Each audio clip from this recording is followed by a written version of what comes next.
જય માતાજી।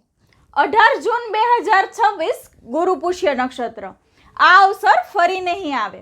18 જૂન 2026 આ વર્ષની અંતિમ તક છે, જ્યારે ગુરુવાર અને પુષ્ય નક્ષત્ર એક સાથે આવે છે।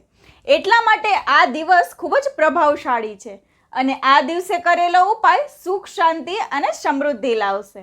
તો આ દિવસે શું ઉપાય કરવો જોઈએ જેથી તમારા જીવનમાં સુખ, શાંતિ અને સમૃદ્ધિના દ્વાર ખુલે? તો એ જાણતા પહેલા કમેન્ટમાં જય માતાજી લખી દેજો અને આ વિડીયોને તમારા ફ્રેન્ડ્સ અને ફેમિલી સાથે જરૂરથી શેર કરજો। ઉપાયમાં આ દિવસે એક નાનો એવો ચોરસ કાગળનો ટુકડો લો અને તેને હળદરવાળા પાણીમાં ડૂબાડીને સૂકવી દો, તેથી એનો રંગ પીળો થઈ જશે। ત્યારબાદ એના પર લાલ પેન કે લાલ માર્કરથી ઓમ નમો ભગવતે વાસુદેવાય આ મંત્ર લખીને એ પેપરને ઘરના મંદિરમાં મૂકો।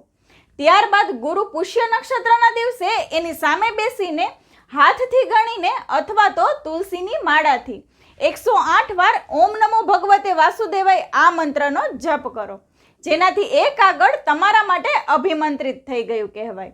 હવે આ કાગળને તમારા ગલ્લામાં અથવા ધનસ્થાનમાં અથવા તમારા પર્સમાં મૂકી દો અને પછી જુઓ ભગવાન વિષ્ણુની અને બૃહસ્પતિની કેવી કૃપા તમને મળે છે અને આ દિવસે કરેલો આ ઉપાય તમારા જીવનમાં કેવા બદલાવ લાવે છે।